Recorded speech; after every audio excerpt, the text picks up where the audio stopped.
Hello, so we are back with James Davis from Pax8 Academy. How are you doing? Good. I've been busy like most people in the industry. More importantly, how are you doing? Yeah, I'm doing very well as we're getting closer to Christmas. It's that time where we're building out strategy, so most people think it's ramp down and it's actually ramp up, getting ready for 2023 and what we can do there. But thanks for joining me today to really start diving into. Obviously, we talked about strategy before, and now actually what it means to MSPs and the owners specifically getting involved, especially from a sales perspective, because most of them are doing the sales themselves. So I guess from my standpoint, what I'm seeing quite often is that MSPs will go, I recognize the need for marketing. I need to either hire someone, whether that's in-house or an agency, but then they're sitting back and almost then going like, bring in my leads, why, you've been doing social, you've been doing that, why haven't I got a fountain of leads, coming in? And what's breaking down in that is that they're not actually getting involved in the process. They're not actually being the voice of their brand. I mean, how often do you come across that? All the time. It's one of the biggest challenges and why marketing doesn't work in Yeah. MSPs. If you take it back to what you said, like the sales component, Mm-hmm. um, if we know in MSP space, it's a trust-based relationship sale. Mm-hmm. So when we think about that, people aren't jumping onto Google and going, "Oh, I need an MSP. Oh, I see your website. Sign me up." Mm-hmm. That's just not the buying process of how prospects interact with MSPs. So expecting marketing to magically just automate all that problem away, it just doesn't work. And Mm-hmm. and this is where um, like what we spoke about before of having a strategy is really important because then we're not just being a generic MSP. But to Mm-hmm. not be a generic MSP actually requires the owner to be involved. Mm-hmm. And this is where a lot of the time I find the MSP owners, and I've been through it myself, you don't really fully appreciate what you need to do to contribute to marketing. Mm-hmm. And when you're thinking you're hiring someone to do a lot of the activity, you think, oh well, they can just write all the stuff and push it out. But really, that's not the case at all. And you can probably elaborate on this and articulate it a lot better coming from your perspective. But my personal learnings are you're trying to create your own culture. You're trying to project yourself. People are buying from you anyway. Mm-hmm. Why would you have a different marketing voice Yeah. from someone randomly putting it together, which isn't your voice? Yeah, 100%. They're almost scared of putting themselves forward into the marketing, especially when we're suggesting videos being the most popular most consumed type of content now. They're then worried about being that face. Yet everything they know in their values, they're saying we're human, we're people, we care about people. Well, where are the people? Where is your culture? Where's everything when you're putting your marketing content out there, whether it's on social or even just come down to the tone of voice in your content, making sure that's consistent so it sounds like and it goes through the organization. It's almost surprising when I ask about what they're doing on LinkedIn, given that years ago used to be able to just rock up to a business, very old sales, you just knock on someone's door and, do you have 15 minutes and try, you're face to face. Now with people working from home, remotely, people are very busy, time poor, you don't get those knocks on the door. I mean, I personally wouldn't appreciate a knock on the door right now. So I know there are probably other business owners like that too. And so where most people are spending their time on is on social, yet a lot of MSPs, from a either sales or owner perspective, their network just consists of other MSPs, other owners. And again, you do that because it's important to see what's going on in your industry, but then they totally forget their target audience. So then when they are creating this content, or we're helping them, we're putting it on their company page, are they resharing it? Are you putting it out there? And then if you are, great. But if you're only sharing it with our other MSPs, great. They're seeing how well you're doing and what content you've written, but your audience isn't, and that's who it's for. If you're not putting it in front of your audience, you can't expect them to pick it up.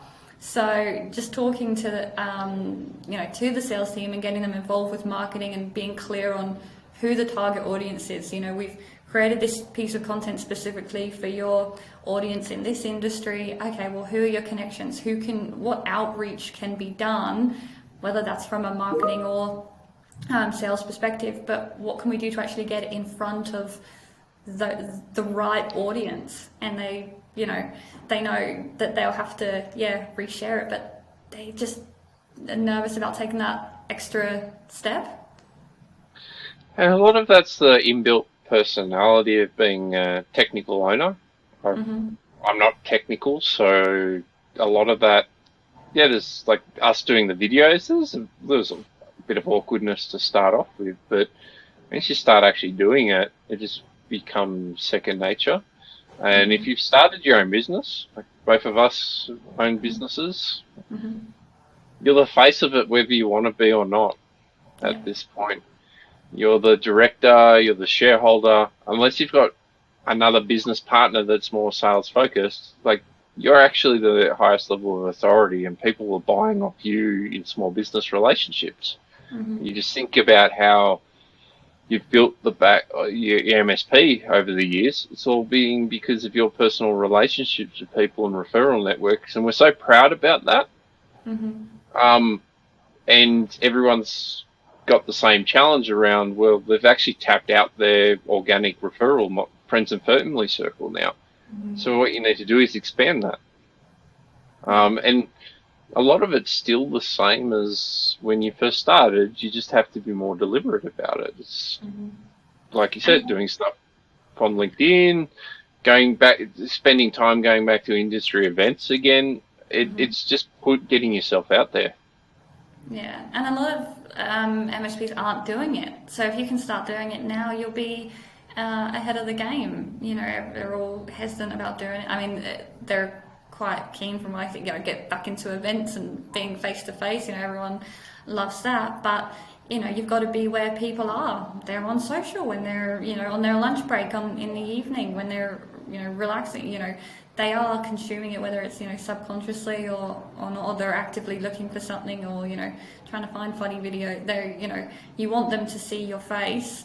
But then you've got to not be afraid. I've had some hesitation around, if I'm the one in these videos, everyone's going to want to talk to me. Well, that's maybe partly true, but something you'll get over. Again, that's a fear that you can overcome. And once you've put your face out there and you're talking about your team and what you do, and you build up that trust, they'll know that you won't just put someone in front of them that isn't skilled enough or looked after. You'll see if you look at other larger organizations, they'll you don't expect to talk to those CEOs. So same applies to your business. You can only do so much, but if they trust you and trust the people that you've hired, and you share your company culture online, and they can see you've got a great business and a great team, then they'll be more than willing to talk to who you recommend or who you put forward, or the sales manager. So, but it's a totally real fear, and I hear that it all the time. And then there's a time thing and a time investment. They'll say, I've got to create all these videos. I'm not too sure. Plan it out. Do a whole day's worth of recording, a whole morning worth. Build up content for the next few weeks, months.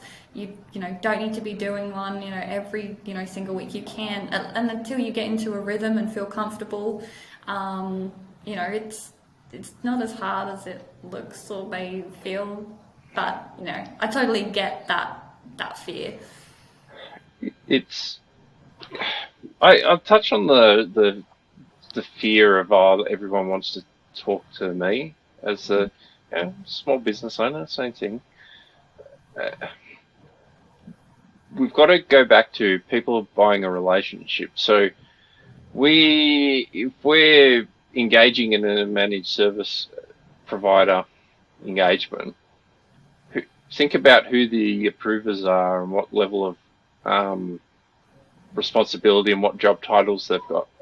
It's basically managing director to managing director.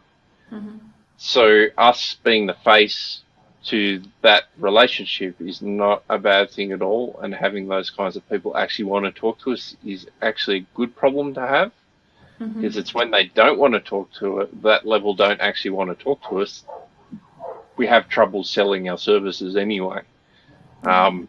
So that initial conversation isn't a problem. That's a good thing. You want to be the one that everyone wants to talk to, and it creates demand. And then you just create qualification processes and things as you start to scale up. There's no point talking to a 10-person business when you're talking to 100-person businesses at the same time. Put your more junior person on the smaller accounts. Let them build up their experience as well, so they can keep growing. And you deal with the bigger deals. It's just being more deliberate about it.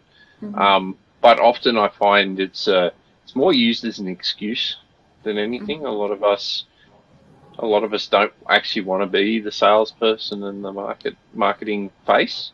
And there's just that reality check of you are. It's your business. Like, if you don't want to grow, then don't do it. And you'll just be static and you'll organically grow, but don't complain that you're not growing and don't have the leads. It's you've got to dedicate it, and you're the only one in the business that can sort of drive that stuff in small business. So from there, like your point about doing videos and stuff, like I procrastinated for ages when we started C-level around pushing out the sort of video marketing strategies around it. Like, I completely feel I'm not going to do just me talking to a video and put it up on LinkedIn, because I think it's a bit wanky. Like, it's awkward. It's not my personality. Where, like, these sort of things, it's fantastic. It's a conversation. You find what works for you and find a strategy, and then do it. The biggest thing is not procrastinating and not doing anything. Something is better than nothing a lot of the time with this, except for when you just get the boilerplate generic marketing that everyone's doing and pump it out, because that's meaningless. But if you're being genuine about yourself and you're starting to like try things, it comes across that way. And again, we're targeting small businesses. We're not advertising to big corporates and enterprises.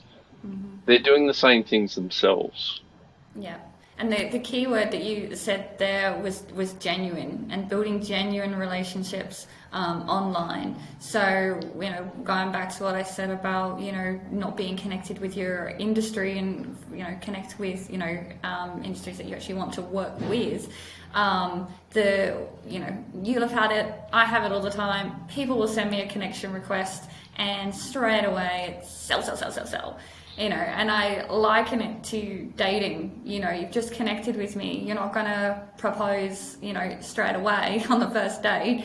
You're going to, wine and dine and, entertain me. And then I'm going to, then you would propose, So when you're thinking about it, what you don't want to then do is kind of take what I'm saying and then go connect with everyone that you want to do business with, and then spam them with a message and say, hey, download this, or contact me here and book a meeting with me here. I'd love to talk to you, because it just puts people offside.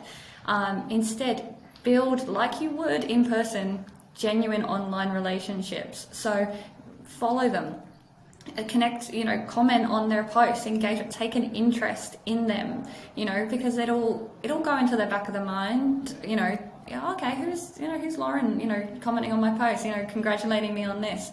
Oh yeah, okay, I know her, okay, and let the conversation and let things grow naturally, and in a genuine way. Don't just dive onto their profile and try to sell to them, because it's not going to go well. Yeah, like we all hate the automated things as Emails, soon yeah. as you connect. We hate it. Like, so why would we do the same thing? But we fall into that trap Mm-hmm. often because of two reasons. We want to automate our problems away, but often we're engaging with external marketing companies and they just tell us this is what we do and we just follow it and it seems good.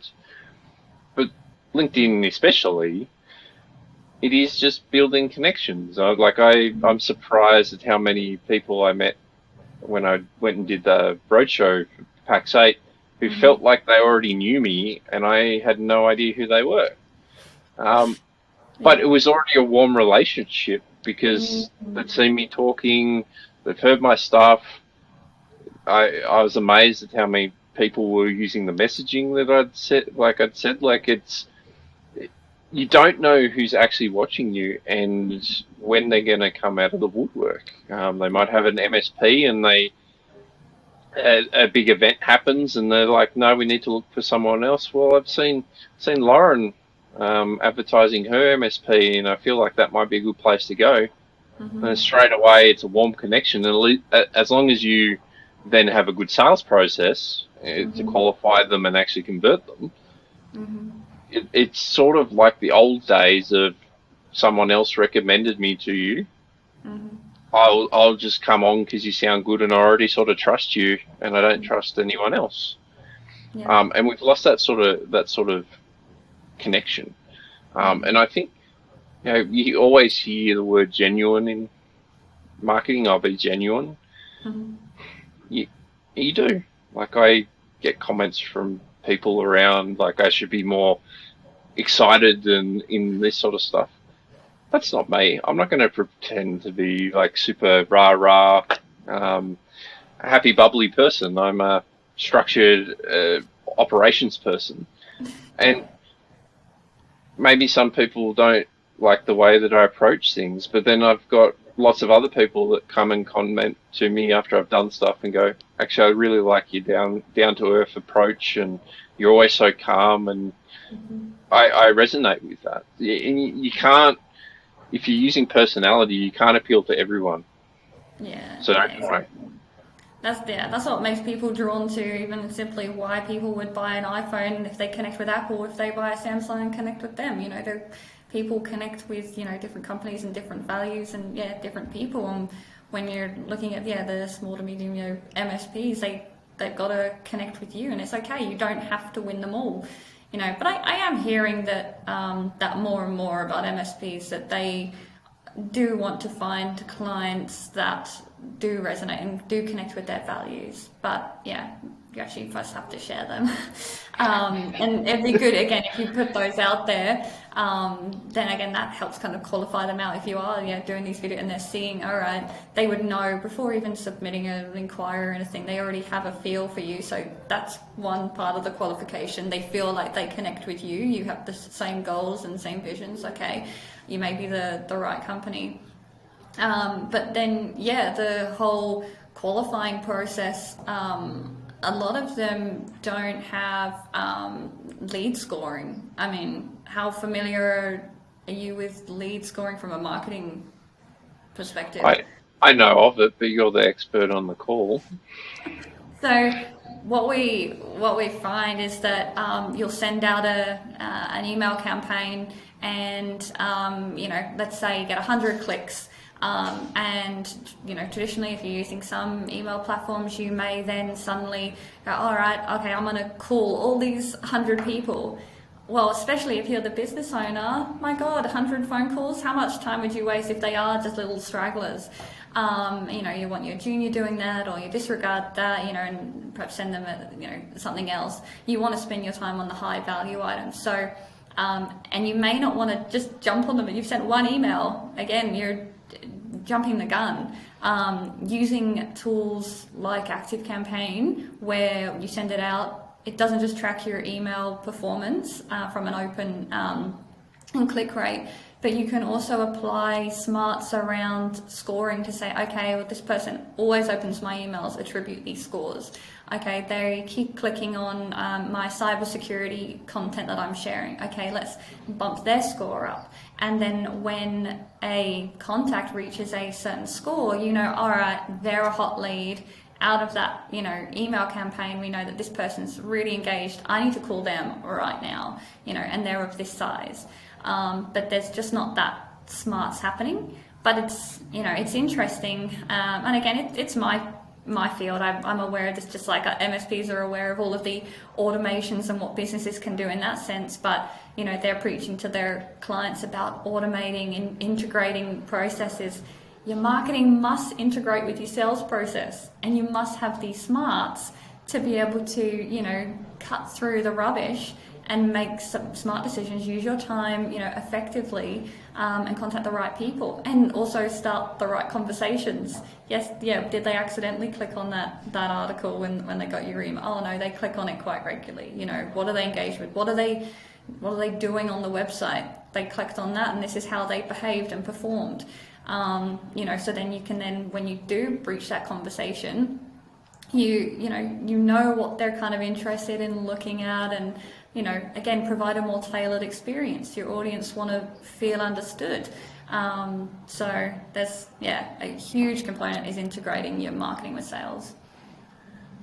And that this point, often what I find is a lot of MSPs don't really have a sales process and don't really understand the sales funnel concept.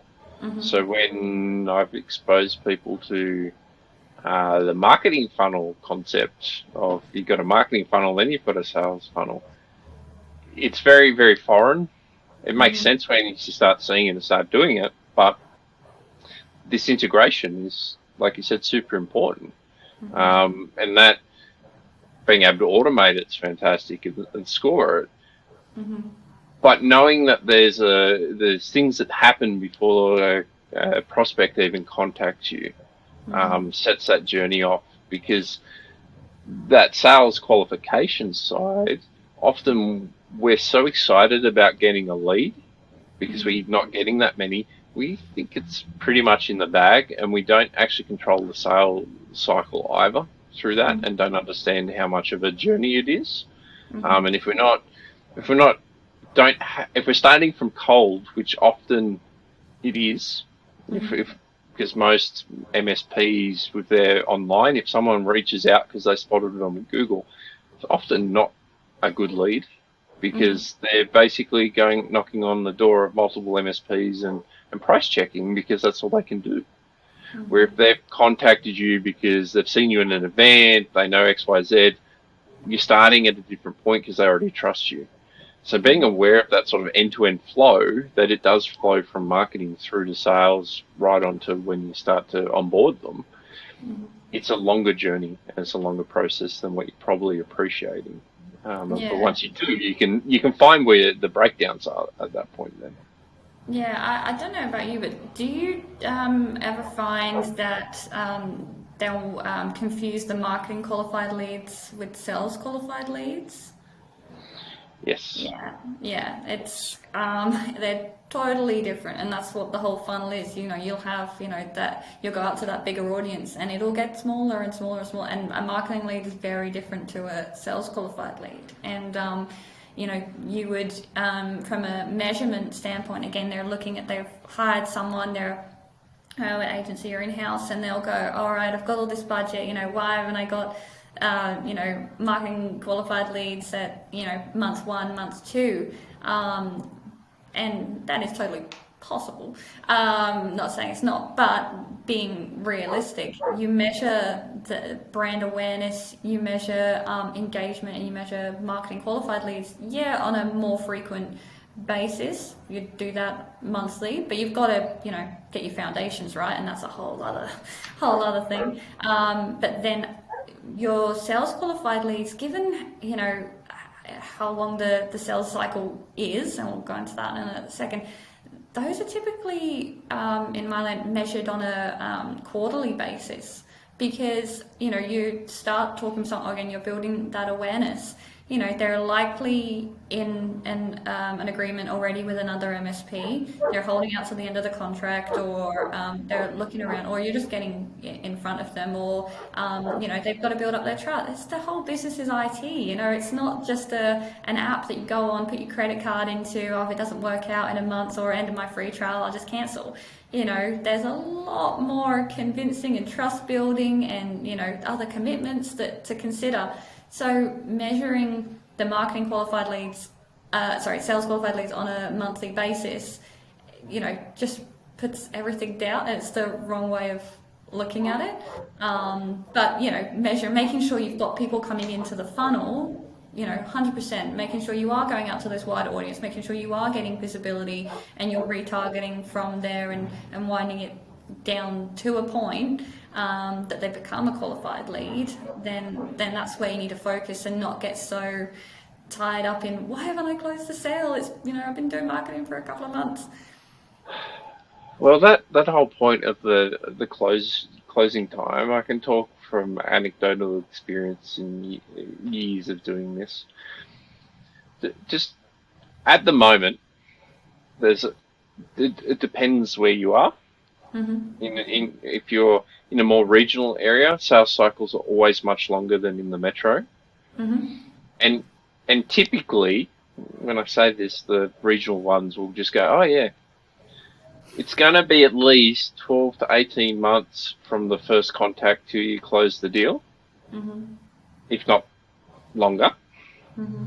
And in the metro ones, it's typically about 6 months. It used to be, so say 8 years ago, it used to be probably only a month turnaround for those sort of $2,000 deals, because when they were looking, and they were going to more mature MSPs at that point doing fixed price arrangements, there weren't that many proper MSPs at that point, so it was blue ocean. But now it's so commoditized, and people, that whole trust factor of moving, it's always been there.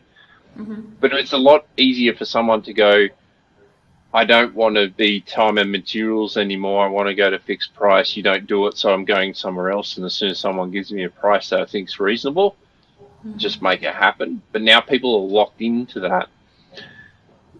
That traditional MSP sale is taking a lot longer. But what's coming and what's starting to happen now is there's a new dynamic for people to want to move because their existing MSPs aren't capable of it. And that's security is one component. If you're not up to speed with actually being able to have risk-based conversations and provide this baseline security services they think they need, they just go somewhere else. And I'm seeing that start to happen more and more. It's not just security, it's the sort of digital transformation stuff that's starting to creep into small business. Is if you're an MSP and you're so rigid on your unmodern stack, they're just going to go somewhere else, and people are starting to willing to pay more and more and more money to go to more modern technology solutions providers over traditional MSPs, because they are starting to see different ROI, and that feeds into this whole marketing conversation, because what messaging are you putting out? If you're not really approaching the security and that digital transformation, however you want to frame it up and talk about it, if you're not actually talking to it in the prospect's eyes and what their challenges are, it's just technology. But there's plenty of more mature TSPs out there that are getting the message right, and they're taking the market share because we're not doing marketing and we're not putting ourselves out there. Yeah, cybersecurity is a really good one, because even with the Medibank and Telstra and Optus, everything that's going on, people are waking up a little bit, but they still don't fully understand the extent of it. So being that voice of reason and knowledge and clarity, that direction, it then flows through. They'll start thinking, at the minute, a lot of people are thinking from a personal perspective, but when they see how your Facebook password can have an impact on your your company if you're using the same one and you've not got all of the right measures in place, they're slowly getting it. But yeah, those big brands, they actually did, they've been said to not, provide much clarity on where people should go and what to do. Again, it's a whole new territory. And if you can at least just feel a little bit more comforted in what they can do as a business, with the Essential 8 as a starting point. There are other MSPs that aren't doing it and shying away. They're also perhaps nervous about it. So, get ahead of the curve, talk to people about it. Especially when you're more targeted about it and you're talking it from the business perspective, not the technical perspective. Because what I'm starting to see is, people are getting excited and they're starting to invest some money in the cybersecurity conversations for marketing. But all we're doing is making the same mistakes as we did in the past with our managed services, is we're talking at a commoditized level of, we use X, Y, and Z security controls and we use these systems. No one cares. But I've got a SOC and a SIEM and an XDR. Yep. Like, what the? they don't know what that is, and they don't get the important. If they don't know what it is, how are they going to know that it's important to their business and things like that? So unless you're talking their language, they're even had a client recently, and with their target audience being perhaps councils, who do they report to? How is the council built up?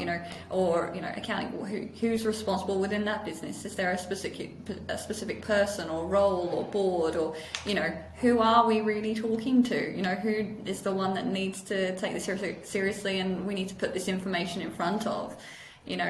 From the business perspective, but make it so that they understand. There's no point just replicating what the ACSC is putting out there. Tailor it to your audience. Why should they care? What is the impact to their organization? That's the missing part. Be the translator, and that's probably what we can talk about next time we catch up, is the whole how do you actually turn the tech into business and understand who is in the, like you said, the roles in the sale, and it feeds into marketing. Who are we targeting to talk to?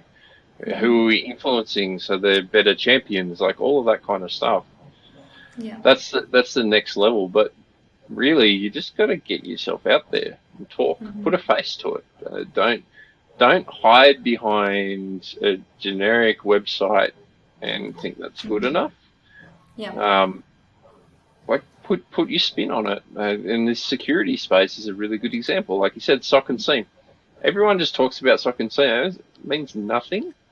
And no one's searching for it. That's the important part. No one's going, I need to find an MSP that does SOC.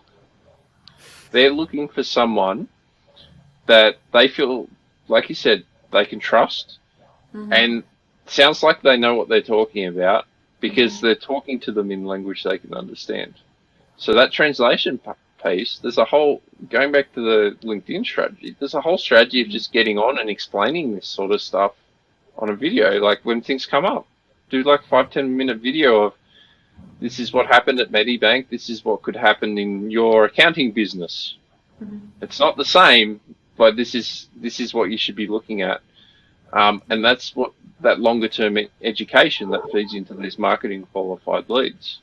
Yeah, and even just please stop referring to yourself as an MSP. I know we've said it before. I even had, so after our last video, I had a call with one of my MSP's clients in a different industry, and just saw the video and was interested. And they said to me, I wasn't really too sure. I know this video is targeted at MSP, so we're using their language. I'm connecting with that audience. They know it. But they clicked on it and wondered what I was talking about, and didn't even know the term MSP, and yet they work with one, that's how we were introduced. So it was, that was eye-opening, interesting to hear. So just cut all the acronyms. When you're talking to your audience, they don't know, so put it in a way that they understand. So I guess I was gonna summarize what we've spoken about today. It would be don't be scared of being the face. Get out there, know your audience, talk their language, be realistic with the customer journey, and start learning and talking to someone in marketing and sales about the funnels, and integrating marketing and sales together, making sure there are the smarts behind it, and so that you aren't just shooting in the dark, and build genuine relationships online. Be in front of your audience. You say you're targeting them, but what are you actually doing yourself? Don't just rely on marketing to put out the message about your audience and make the content for them. It does involve sales, or the business owner to get involved and actually help share and build those relationships with the content that is targeted, especially if you don't have an ads budget, and that's a whole other. And my sort of final thought around this as well, you mentioning the budget ties in well. You can start marketing without spending any money by getting on, doing some videos, pushing out on LinkedIn, and just being deliberate about it. Mm-hmm. Just going at, just give yourself like 20, 30 minutes a day, jump on LinkedIn, add some more connections, do a 5-minute video, push it out there. It stops the procrastination. You start seeing what's going on because you're on LinkedIn. You start, like you said, more connections. You start seeing more content. You start understanding the industry challenges because you're starting to see what they're talking about as well. You understand your audience. You pushing out a video or an article or something doesn't need to be perfect.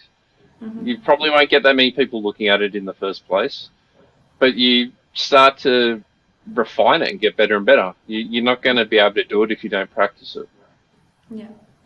And you may even be surprised on who does pick it up and who does see it. So there is, honestly, you're not going to lose anything by trying.